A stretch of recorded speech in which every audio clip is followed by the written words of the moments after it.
Today, I was listening to a podcast of Dr. Frank Anderson, and he was on the Lewis Howes podcast. He is a Harvard-trained psychiatrist and trauma expert. And when I was listening to him today, it was really wild because I've been studying all these different resources, all these different people in the area of trauma, in the area of emotional growth. And you would think that all these different coaches and therapists and psychiatrists and psychologists would have different methodologies in terms of growing emotionally, in terms of shifting your trauma. But I've noticed some really big similarities between all of these top experts. So today I wanted to share with you really what that similar thread is. So the first similar thread is actually thanking those quote unquote negative emotions, right? That fear, that hate, that anger, that whatever the emotion is that is arising that is extremely uncomfortable or that you do not like. The first step is actually thanking it, saying, thank you for being there for me. Thank you for protecting me, because that emotion is coming up because it's trying to protect you. And so when you acknowledge it and you accept it and you thank it, it actually loses its force. So Dr. Frank was talking about this. Tony Robbins talks a lot about this, and I was listening to some of his trainings. My coach from Encompass Life talks a lot about this. And so it's really beautiful when we thank it. Say, hey, fear, hey, anger, hey, whatever it is, thank you. Thank you for trying to protect me. Dr. Frank was even talking about the ideology of suicide. And it's like, how can you thank the ideology of suicide?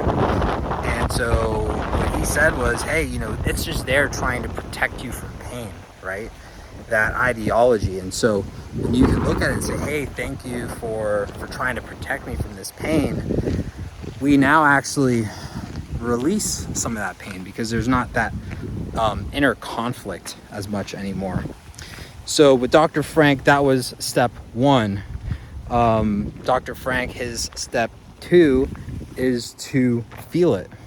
So actually allow yourself to feel those emotions, because a lot of times if we don't allow ourselves to feel it, we're going to repress it and suppress it, which just causes it to bubble up more and more and more, and we become more and more uncomfortable because, we don't want to feel the pain, but sometimes it's just necessary to allow it.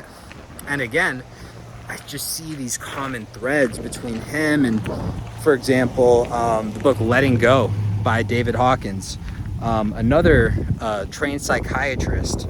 And, he really talks deeply about allowing ourselves to feel the emotion. And when we allow ourselves to feel it, that can actually come through and release. So that's that's the next step.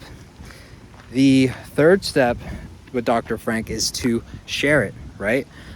To share it, to express it, whether that is with your therapist, with a friend or a close family member, because when you share it, you're able to relieve some of that, get some of it off your chest. You're no longer in this completely by yourself, and you have a team, so you can share. Or if you want to share it with yourself, journal it, right? Write it out, get it out, have a way to outlet.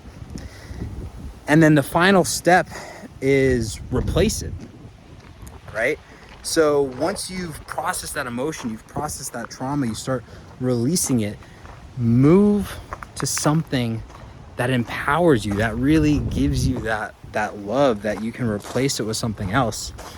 And so this just reminds me of, again, I've studied so much coaching, right? With Tony Robbins, with Michelle from Encompass Life, my amazing coach, with Jeffrey Combs, with Letting Go. And it's just really cool to start as I study more and more, seeing everything come together. But this last piece is very important, which is replacing it, giving yourself a new belief, a new value, a new way to see the world. So once you start releasing it, right, start understanding, start shifting that emotion to, man, I feel a lot of love. Or the people around me, I love everything around me. I love the people around me. I love God. I trust. There's so many beautiful things you can replace it with. So many beautiful things. And so once you go through that process of first thanking that negative emotion, first thanking the fear, thank you for being here to protect me, thank you for doing that, we start disarming it. Then once we thank it, we feel it. We actually feel those emotions. We let them be there. We start getting lighter and lighter. We share it, whether it be with a friend or a therapist or a coach or our journal or in a piece of art, right? Start getting it out. And then we replace it with something beautiful. I mean, something that's coming to me, this process, it actually naturally comes to me in journaling or in freestyle rapping. If I'm ever feeling overwhelmed in any sort of situation, I notice that my natural progression is when I start freestyle rapping or poetry, I might start letting out some of that pain, right, onto the page. But then as I go through, I start getting lighter and lighter, and then I replace it with a beautiful future, a beautiful idea, a beautiful belief at the end, and leaves me feeling very inspired. So it's a really cool process. I highly recommend checking out some of Dr. Frank's. He has a lot of content on YouTube. He's been on different podcasts. Again, Harvard-trained psychiatrist, has gone through a lot of trauma himself. And I've been really enjoying listening to him and understanding him.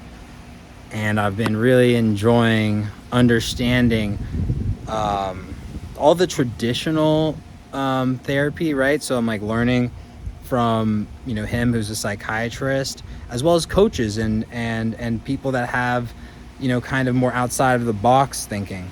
So I'm loving the process, and I'm loving sharing this with you guys. Really grateful for you guys tuning in and getting value from these. So I love you guys, and I'll see you on the next video.